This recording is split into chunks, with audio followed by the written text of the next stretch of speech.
ಪುನರ್ರಚನೆಗೆ Congress high command green signal ಕೊಟ್ಟಿದೆ. ಆದ್ರೆ ಅದೆಲ್ಲವೂ ಕೂಡ ಈಗ ಸಂಕ್ರಾಂತಿ ನಂತರ ಅಂತ ಹೇಳಲಾಗ್ತಾ ಇದೆ. ಮತ್ತೊಂದು ಕಡೆ ದೆಹಲಿಯಲ್ಲಿದ್ದಂತ ಸಿಎಂ ವಾಪಸ್ ಆಗಿದ್ದಾರೆ. ಡಿಸಿಎಂ ದೆಹಲಿಯಲ್ಲೇ ಇರೋದು ಅವರ ನಡೆ ಬಗ್ಗೆ ಕುತೂಹಲ ಮೂಡಿಸ್ತಾ ಇದೆ. ಬನ್ನಿ ಬಗ್ಗೆ ರಿಪೋರ್ಟ್ ನೋಡ್ಕೊಂಡ್ ಬರೋಣ. ಯಾವ ಕ್ರಾಂತಿನೂ ಇಲ್ಲ, ವಾಂತಿನೂ ಇಲ್ಲ, ಏನೇನೂ ಇಲ್ಲ. ಇನ್ನು 15 ದಿನ ಆದಮೇಲೆ ನವಂಬರ್ ಹೋಗ್ತದೆ. ಯಾರು ಕ್ರಾಂತಿ ಅಂತ ಇದ್ರು ಅವ್ರಿಗೆ ವಾಂತಿ ಭೇದಿ ಅವ್ರು ಶುರು ಆಗ್ತದೆ. ಎಲೆಕ್ಷನ್ಗೂ ನಮ್ಮ ರಾಜ್ಯದ ರಾಜಕಾರಣಕ್ಕೂ ಏನು ಸಂಬಂಧ ಇಲ್ಲ. ಬಟ್ ನವೆಂಬರ್ ಕ್ರಾಂತಿ ಅಂತ ಅದಕ್ಕೂ ಕೂಡ ಯಾವ ಆಧಾರನೂ ಕೂಡ ಇಲ್ಲ. ನವಂಬರು, ಡಿಸೆಂಬರು, ಜನವರಿ ಏನೇ ಇರಲಿ ಒಂದು ದಿವಸ ಕ್ರಾಂತಿ ಆಗ್ತದೋ ಬಿಡ್ತದೋ ಏನೇ ಇದ್ರೂ ಕೂಡ ಯಾರ ಕೈಯಾಗೂ ಏನೂ ಇಲ್ಲ.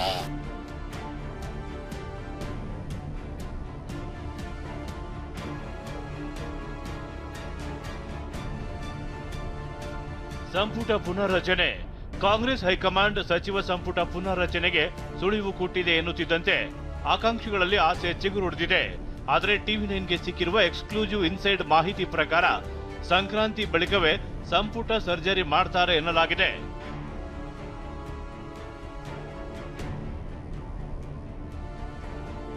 ಸದ್ಯಕ್ಕಿಲ್ವಾ ಸಂಪುಟ ಸರ್ಜರಿ, ಸಂಕ್ರಾಂತಿಗೆ ಸಿಹಿನಾ? ಸಿದ್ದು ಡಿಕೆ ದೆಹಲಿ ಯಾತ್ರೆ, ಆಕಾಂಕ್ಷಿಗಳು ಆಕ್ಟಿವ್. ಅದ್ಯಾವಾಗ ಬಿಹಾರ ಚುನಾವಣೆಯಲ್ಲಿ ಕಾಂಗ್ರೆಸ್ ಹೀನಾಯ ಸೋಲು ಅನುಭವಿಸಿತೋ ನಾಯಕತ್ವ ಬದಲಾವಣೆಗೆ ಹೈಕಮಾಂಡ್ ಹಿಂದೇಟು ಆಗ್ತಿದೆ. ನಾಯಕತ್ವ ಬದಲಾವಣೆ ವಿಚಾರದಲ್ಲಿ ವರಿಷ್ಠರು ಎಚ್ಚರಿಕೆ ಹೆಜ್ಜೆ ಇಡುತ್ತಿದ್ದಾರೆ.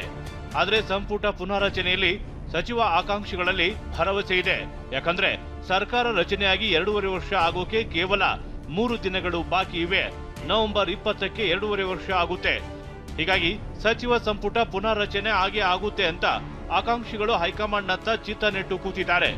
ಆದರೆ ಸಂಕ್ರಾಂತಿ ಬಳಿಕವೇ ಸಂಪುಟ ಪುನರ್ರಚನೆ ಅನ್ನೋ ಮಾಹಿತಿ ಸಿಕ್ಕಿದೆ. ಬಿಹಾರ ಚುನಾವಣೆ ಸೋಲಿನ ಆಘಾತದಿಂದ ಹೊರಬರೋಕೆ ಕಾಂಗ್ರೆಸ್ಗೆ ಇನ್ನೂ ಸಮಯ ಬೇಕಿದೆ. ಹೀಗಾಗಿ ಸದ್ಯಕ್ಕೆ ಸಿದ್ದರಾಮಯ್ಯ ಸಂಪುಟಕ್ಕೆ ಸರ್ಜರಿ ಇಲ್ಲ ಎನ್ನಲಾಗ್ತಿದೆ. ಸಂಪುಟ ಪುನರ್ರಚನೆ ಅಥವಾ ವಿಸ್ತರಣೆಯ ಬಗ್ಗೆ ಸದ್ಯಕ್ಕೆ ಬ್ರೇಕ್ ಹಾಕೋಕೆ ನಿರ್ಧಾರ ಮಾಡಲಾಗಿದೆ. ಸದ್ಯಕ್ಕೆ ಬದಲಾವಣೆ ಮಾಡದಂತೆ ಹೈಕಮಾಂಡ್ ಸೂಚನೆ ಕೊಟ್ಟಿದೆ ಎನ್ನಲಾಗಿದೆ. ಮೂಲ ಮಾಹಿತಿಯ ಪ್ರಕಾರ ಬೆಳಗಾವಿ ಅಧಿವೇಶನ ಮುಗಿದ ಬಳಿಕವಷ್ಟೇ ಚರ್ಚೆ ಎನ್ನಲಾಗ್ತಿದೆ. ಈ ಬಗ್ಗೆ ರಾಜ್ಯ ನಾಯಕರಿಗೆ ಹೈಕಮಾಂಡ್ ಸೂಚನೆ ಕೊಟ್ಟಿದೆ.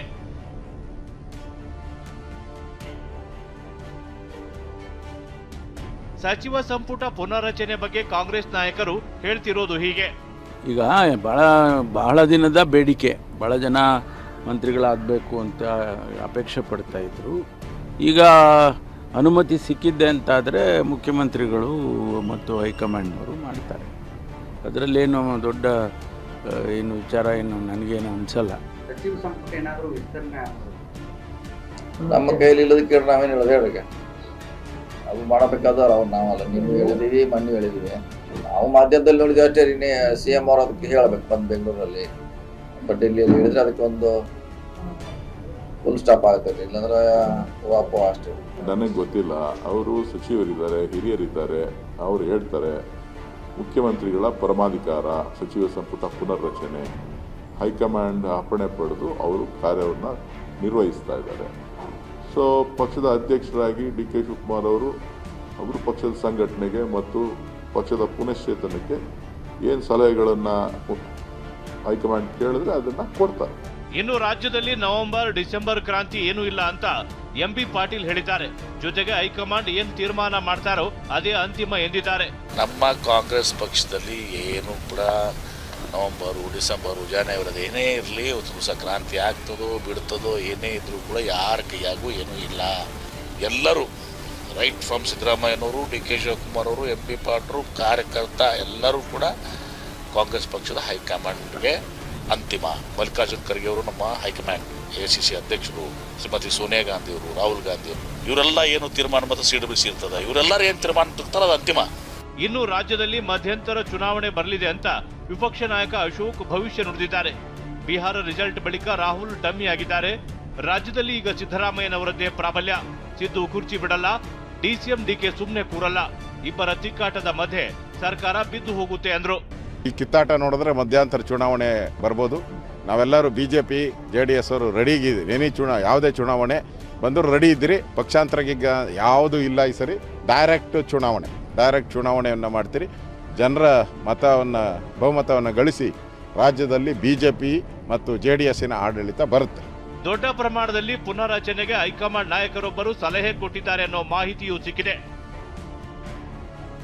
ಹಾಲಿ ಸಚಿವರಿಗೆ ಪಕ್ಷದ ಕೆಲಸ ನೀಡಿ ಎದ್ದಿರುವ ಹೈಕಮಾಂಡ್ ನಾಯಕರೊಬ್ಬರು ಸಂಪುಟ ಪುನರ್ರಚನೆ ಬದಲಾಗಿ 4 ಪ್ರಮುಖ ಸ್ಥಾನಗಳ ಬಗ್ಗೆ ಚರ್ಚೆ ಮಾಡಿದ್ದಾರೆ.